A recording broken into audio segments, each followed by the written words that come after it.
crónica y hablo de enfermedad renal crónica.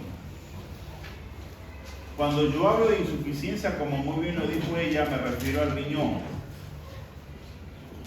Cuando yo hablo de enfermedad renal crónica, quiere decir que se sumó la insuficiencia renal más los compromisos o las complicaciones que se presentan en ella.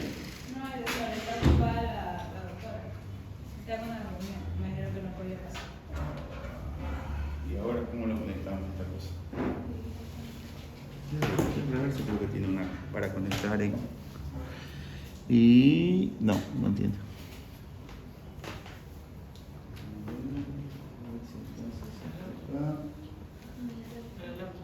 Espérate, déjame ver si se alcanza. Sigue.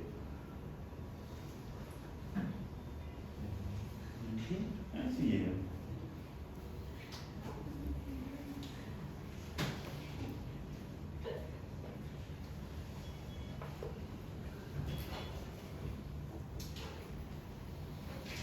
Entonces, como la doctora lo dijo bien explicado,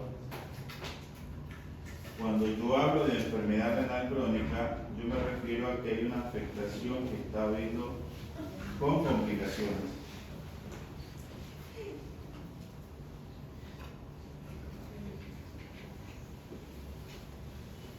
¿Ya? Con complicaciones. ¿Cuáles son las complicaciones habituales de la insuficiencia renal crónica? Tenemos a la cabeza la anemia, ¿verdad? Tenemos a la cabeza lo que son las alteraciones metabólicas fosfocálcicas y también lo que tiene que ver con las alteraciones cardiovasculares, ¿ya? Cardíacas, ¿por qué? Porque con la enfermedad renal crónica hay una remodelación cardíaca y a la vez vascular porque existen cambios importantes en el endotelio vascular. A ver, déjame conectarme.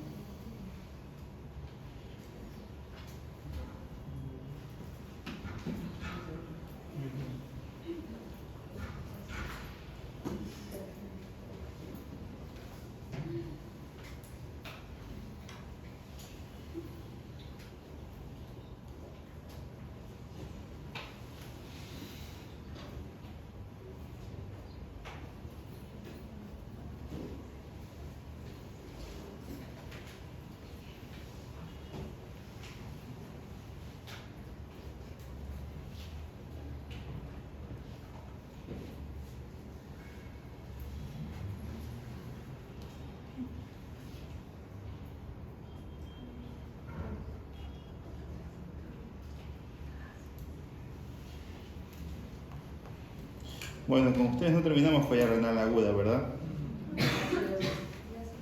¿Dónde nos quedamos? Acá, creo que fue, ¿verdad? Sí. Ya. Entonces, nosotros cuando hablamos de, pues de necrosis tubular aguda, habíamos dicho que es una patología que puede ser isquémica o tóxica, que puede afectar, sea cualquiera de los dos vertientes, que cuando es tóxica hay mayor afectación y que el riesgo es mayor que la isquémica, siendo la isquémica la que mayormente nosotros vamos a utilizar. ¿Ya?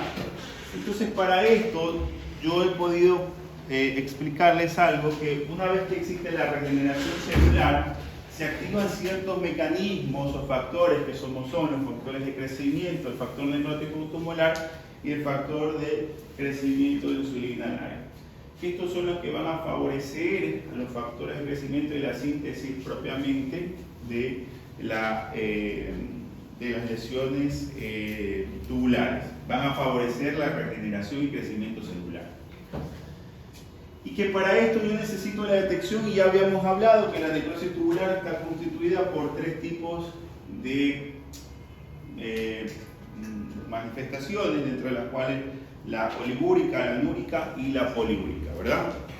Que la poliúrica era el inicio, que la anúrica era por la destrucción y la poliúrica ya era la recuperación. Entonces se refiere mucho a la disminución de la diuresis, especialmente en los procesos como nefrotoxicidad no cursan con oliguria, sino directamente muchas veces con anuria. que debe administrarse furosemida en esta fase, especialmente para favorecer la diuresis, que el aumento de la urea y de la creatinina son relativamente a la obstrucción que se vaya presentando. Y que para poder diferenciar si era prerrenal y renal, hablábamos del sodio, que si se absorbía sodio, se retenía agua, la osmolaridad era más alta, en la otra no, que en la prerrenal había menor excreción de sodio, que en la renal era menos. ¿Por qué? Porque acuérdense que la prerrenal tenía que ver con la hemodinamia y si había reabsorción de agua y sodio, por ende el paciente iba a tener menor excreción de sodio, mayor densidad urinaria y iba a haber mayor oliguria. Quien antes no utilizábamos nosotros para medir la fracción de inyección del sodio, fracción de excreción de sodio, se utilizaban fórmulas. Ahora hay algoritmos que solo uno coloca y te lanza directamente el valor. Ya no necesitamos hacer la fórmula. Que las posrenales teníamos que hablar que eran todas las alteraciones de las vías urinarias que puedan producir obstrucción, de la que sea, o iatrogenia, de las que haya, ¿no? Que pueden ser reversibles, sí, siempre y cuando se pueda manejar adecuadamente la patología. Esto es las causas también posrenales, así que no vamos a entrar mucho en esto.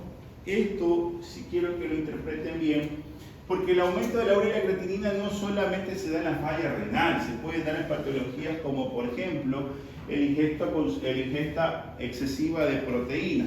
Un ejemplo, ahora se habla mucho del colágeno hidrolizado. El colágeno hidrolizado está generando complicaciones renales importantísimas en pacientes mayores de 40 años. Por la toma excesiva genera grandes cantidades de proteinuria. Entonces, esto me puede llevar a que incremente la urea. ¿Qué más? El uso de aminoácidos, infusiones de aminoácidos anabólicos, ¿ya? El uso especialmente de corticoides y muchas veces las hemorragias digestivas en los pacientes que tengan que ver con pérdidas importantes. ¿Por qué? Por la hemólisis que se produce, por la degradación del eritrocito. La creatinina, especialmente en las rhabdomiólisis, que ya la vimos en las complicaciones en las necrosis tubulares endógenas, por disminución de la secreción, especialmente como son los trimetropin-sulfa, que pueden producirse también mayor lesión, o inclusive por una reacción de Jaffer por la cefalosporina, que también me pueden llevar, o el metanol. ¿Qué me lleva a mí a aproximarme al diagnóstico? El diagnóstico es muy sencillo y tienen que ustedes saber qué pido y por qué lo pido. No puedo pedir algo porque se me antojó. Un ejemplo. ¿Qué me lleva a la proximidad diagnóstica del paciente con falla renal aguda? Primero, el monitoreo hemodinámico. Si yo tengo una alteración hemodinámica del paciente de la presión, yo digo que lo más probable es prerrenal. Si yo tengo el sedimento urinario alterado, ¿ya? Y no tengo compromiso hemodinámico, yo digo que esta es renal, ¿verdad? Y si yo ya digo que es renal, habitualmente, si yo digo que ya es renal, descarto que sea prerrenal o posrenal, está normal. Si es renal, puedo encontrar cilindros, puedo encontrar hematíes, dismórficos, eumórficos, proteinuria, leucocitos, eosinofilos, todo lo que tenga que ver con la afectación renal. ¿Cómo descarto que sea posrenal? Fácil, una imagen. ¿Qué voy a ver en la imagen habitualmente? Si yo hago un eco, ¿qué yo voy a ver en el eco? Que el riñoncito está agrandado, que hay una hidronefrosis. ¿Sí saben lo que es una hidronefrosis, verdad? Entonces, ¿qué yo hago? Es una hidronefrosis. Entonces, yo ahí descarto de entrada cuáles de las tres son las que me están afectando. Y ahora sí, ya definida cuáles de las tres, pues entonces yo llego a ser un poco más fino en el diagnóstico. Bueno, pues voy a pedir, si es una hemodinámica, corrección de la misma, si es una renal, pues entonces comienzo a hacer el estudio para descartar que sea una glomerulopatía. Y si es una posrenal, pues entonces tengo que identificar dónde de toda la vía está afectada. Y para ende puedo pedir una urotac para definir dónde está el sitio, o una piel urotac para definir dónde está el sitio de la obstrucción. Puedo pedir si es una afectación renal, puedo sospechar en una trombosis de las arterias renales, entonces puedo pedir un ecodoppler, una angiotac, una resonancia para poder definir bien dónde está la afectación en este caso. Y esto viene el algoritmo. Si yo hago una buena historia clínica, yo sé cómo voy a determinar la cronología del paciente, qué es lo que afectó. Y el tiempo de instauración, que ya la sabemos que si es de 15 a 3 meses y si es más de 3 meses. Si es de 15 Antes de los 3 meses yo defino que es una aguda. Si es pasado los 3 meses ya estoy definiendo que es una relación crónica, que lo vamos en la cronología a esta hora, ¿no? Que si es una afectación funcional, una ira funcional, es decir, establecida por un proceso de deshidratación, de vómito o prerrenal, puedo manejarla. Si es ya una ira instaurada, pues entonces tengo que sospechar que sea un problema de dilatación o que sea un problema renal. Si es un problema de dilatación postrenal, pues pido la ecografía. Si está dilatada, una pielo, urotac, para poderla definir. Si está normal, pues entonces hago el sedimento urinario. Y digo, el sedimento urinario me arroja proteínas, me arroja eritrocitos, me arroja esto, entonces pienso en afectaciones renales. Y que me puede llevar, si no hay afectación de gran importancia, pues sospechar de lo que son las arterias renales. Entonces, si ya tengo todo este cuadro armado, yo lo siguiente que va a ver el nefrólogo es, bueno, pues ¿sabes qué? Si ya tenemos esto y sospechamos que es una renal, hagamos una biopsia para determinar. Las manifestaciones clínicas son muy variadas, son neurológicas, cardiológicas, gastrointestinales, infecciosas. Yo hasta ahorita no he visto que haya una infección por pacientes con falla renal aguda, porque cuando ya hablamos de infecciones de catéteres son producidas por otro tipo de patologías, y hemorragia digestiva. Eso sí, neurológicas porque todo lo que tiene que ver con incremento de urea ya aumenta la osmolaridad. Si aumenta la osmolaridad, la principal célula que se altera es la neurológica, porque hay mayor osmolaridad, se va hacia afuera, se deshidrata la célula y produce alteraciones letárgicas, somnolencia, agitación y también afectaciones cardiológicas como son las arritmias por incremento de los electrolitos, especialmente el potasio, ¿no? Gastrointestinales, anorexia, náusea, vómitos, como vimos con Juanito Piguave, que podría alterarse este tipo de patologías, y los problemas hemorrágicos cuando existe una uremia tan alta, un síndrome urémico, produce hemólisis, alteración plaquetaria, y el paciente puede presentar hemorragias digestivas. Entonces, pacientes de alto riesgo, aquí nosotros ya lo podemos ver, ya lo hablamos, diabéticos, edad avanzada, con insuficiencia renal aguda previa, depletaciones de volumen, proteinuria, exposiciones a nefrotóxicos o postoperatorios. Los postoperatorios porque a veces lamentablemente los cirujanos no le dejan un buen manejo de líquidos y el paciente termina sin una falla prerrenal. ¿Cómo yo puedo prevenir? Y se los pongo primero, restaurar la perfusión renal, la que sea. Reducción de la lesión epitelial, evitar la destrucción tubular, promover la reparación de la necrosis tubular aguda, y las medidas más efectivas son la represión de volumen y evitar los nefrotóxicos. Es decir, que si ya tengo un paciente con una falla renal, riesgo-beneficio. Un ejemplo, el paciente Juanito Piguave, que tuvo una alteración, tuvo un trauma, pero el cirujano me está pidiendo una resonancia con contraste, una tomografía con contraste. Entonces el beneficio va a ser mayor porque el paciente requiere para poder ser intervenido. Entonces ahí ya riesgo-beneficio, se le hace la tomografía y se va controlando si es que el nefrotóxico, que es el contraste iodado, puede generar mayor alteración.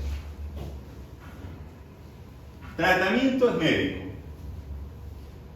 Corrección hidroelectrolítica, control de los nitrogenados, una valoración adecuada del aporte calórico, y que debo evitar especialmente las hiperpotasemias, las hipercalemias, edemas agudos de pulmón y las infecciones intrahospitalarias que se nos puedan presentar. El tratamiento de esto es conservador.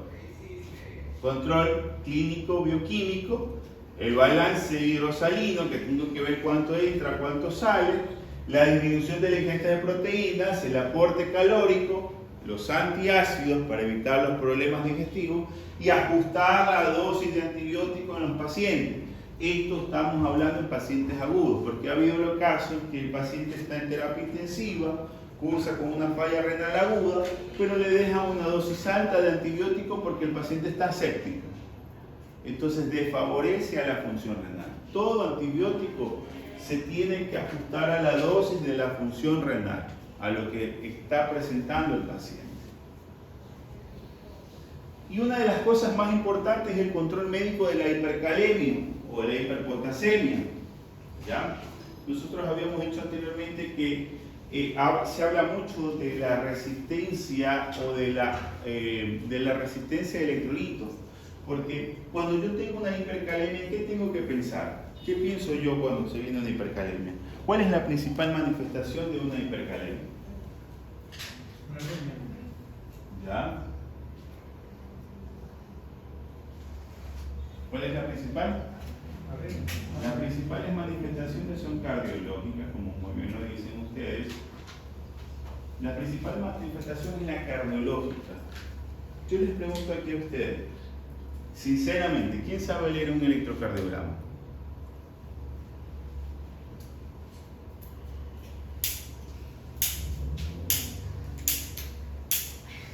Ninguno. Entonces, ¿cómo van a ver el aplanamiento de la onda T, onda P?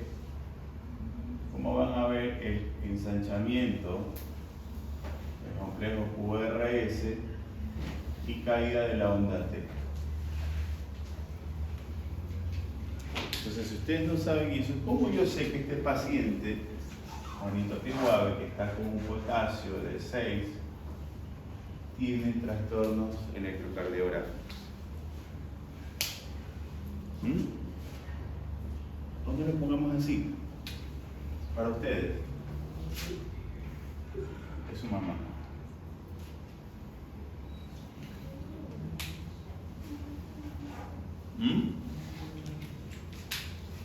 Entonces, es importante que ustedes aprendan esto. Tienen que saber leer un electrocardiograma. ¿Por qué? Porque de eso depende, la hipercalemia se divide, y no en la porquería que siempre dicen, leve, moderada y grave. Esto ya no se utiliza. Se habla ahora mucho de la sensibilidad de los electrolitos. ¿A qué se define con eso? Que el paciente puede tener 6 de potasio, pero el paciente está asintomático. Gracias, ¿no? Bueno, asintomático. Entonces, hay un autor mexicano que los divide en asintomáticos y sintomáticos, sindrómicos, como le dicen. Asintomáticos depende mucho de la sensibilidad del potasio. Sensibilidad del potasio. Porque yo he tenido pacientes sintomáticos con un potasio de 5.7. Y esto para mí es leve. Sintomáticos, ¿por qué? Porque aquí lo que yo tengo que ver cambios electrocardiográficos. Yo con 5.7 he podido tener pacientes que tienen cambios electrocardiográficos y trazos severos. Pero he tenido pacientes que tienen 6 asintomáticos y que los trazos electrocardiográficos son irregulares. Y esto aquí me marca que es grave.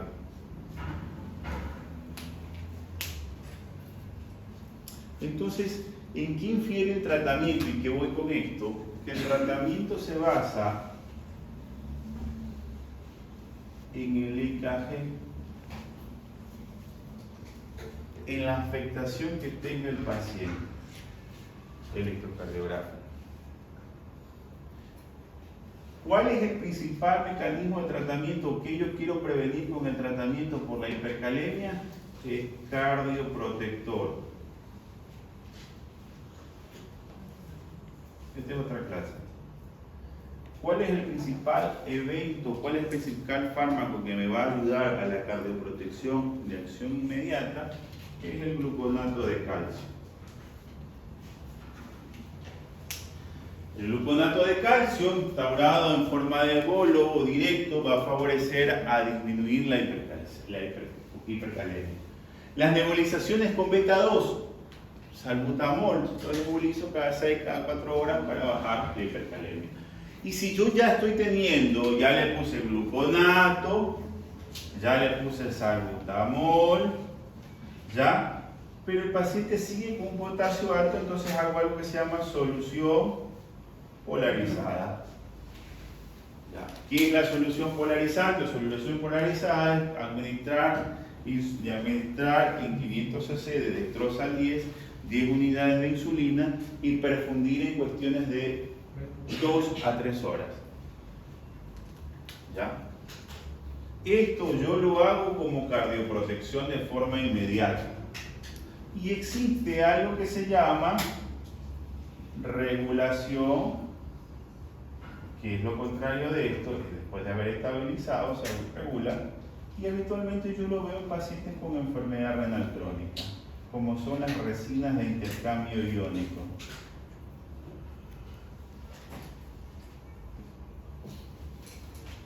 Como son los famosos quelacer, que hay exhalante, que si uno se le da al paciente para que vaya eliminando. ¿Esos son quelates de potasio? ¿Perdón? Esos son quelates de potasio. Exactamente. Son resinas de intercambio iónico. Entonces, ya no se habla de esta clasificación y de hecho ya hay mucha controversia porque la mayoría de los libros que se hacen son americanos o son europeos. Y este mexicano, la verdad que sí, tiene mucho. Es un libro que es bastante bueno. Mucho que decir, porque él es claro, te dice que hay pacientes que tienen un sodio de 125, perdón, de 125 con hiponatremia, pero el paciente está asintomático. Entonces yo le puedo dar el tratamiento por vía oral, le incremento el sodio por vía oral. Pero tengo pacientes que tienen 145, 160 con una hipernatremia y están con severas alteraciones. Entonces siempre se habla mucho ahora de la sensibilidad de los electrolitos. Entonces, ¿cuándo yo considero que un paciente requiere hemodiálisis? ¿Cuánto yo considero? Entonces yo tengo un paciente, tengo tratamiento de hemodiálisis en pacientes agudos. En pacientes agudos tengo absolutas y relativas. ¿Cuándo yo considero a un paciente entrarlo a diálisis? Pregunta. La urea está mayor a 200. Urea mayor de 200. Entonces aquí cuando yo digo de absoluta es de forma inmediata. Entonces yo tengo que ver principalmente urea. Habitualmente por encima de 200. Si yo tengo una urea por encima de 200, ¿ya? Yo voy a tener alteraciones metabólicas. Y vamos a tener el cerebro, como son la encefalopatía urémica, el corazón, la pericarditis urémica, voy a tener el pulmón, edema agudo del pulmón, ¿ya? Voy a tener también alteraciones especiales neuropáticas distales, porque el paciente me va a referir, doctor, tengo una en piel, doctor, tengo prurito, ¿ya? ¿Qué otra cosa? Puedo tener alteraciones digestivas, porque una urea tan alta me va a generar alteración de los tiempos de coagulación. Entonces pueden ser digestivas como hemorragias digestivas que pueden ser habitualmente altas. Entonces cuando yo tengo esta uremia y tengo esta sintomatología, es absoluta la diálisis. Hay que hacerle la diálisis al paciente. ¿Y cuáles son las relativas que tienen poca importancia? El potasio. Pero doctor, ¿el potasio lo mata? Sí lo mata, pero no es que genera una complicación severa, porque el potasio no se filtra. en la hemodiálisis, sino que se genera bajo un evento que se llama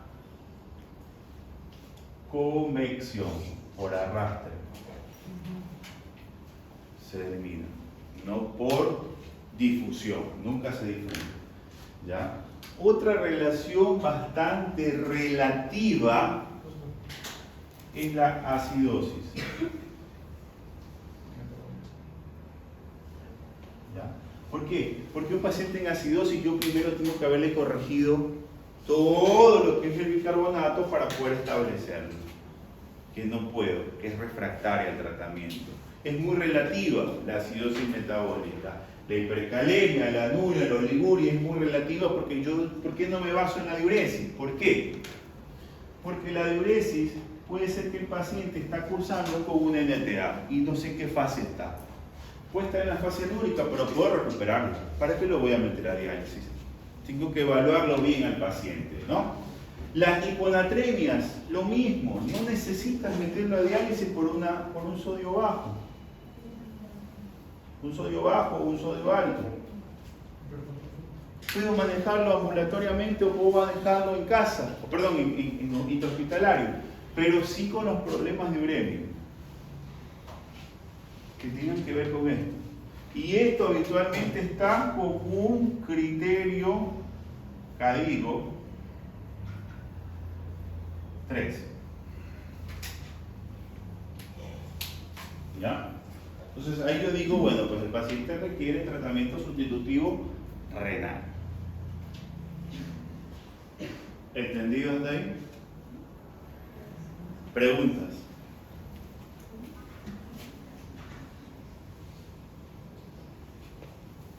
¿Preguntas hasta ahí? Ninguna. La relación protóxica, así como el glicol, ¿entraría en los relativos o...? Las intoxicaciones habitualmente depende de qué tipo de intoxicación sea. El metanol, el etilenglicol no son absolutas, son relativas también. Porque ahí que tenemos nosotros que hablar en cantidad, cuánto el paciente consumió para producir la lesión. Hablamos del tiempo de exposición, cuánto tiempo estuvo expuesto. ¿Ya? Y ahí se define si se requiere o no, habitualmente, la hemodiálisis. La mayoría de los pacientes se resuelven sin tratamiento de hemodiálisis. La mayoría. Claro, si es una exposición prolongada y que ingiere grandes cantidades, pues entonces ahí se habla ya de que requiere un tratamiento sustitutivo. Los pacientes anúricos, ¿entrarían en cuál? Digo que por eso es que es relativa, porque tengo que primero evaluarlo. ¿En qué fase de la necrosis tubular aguda está? Si el paciente tiene más de 24 horas de anuria.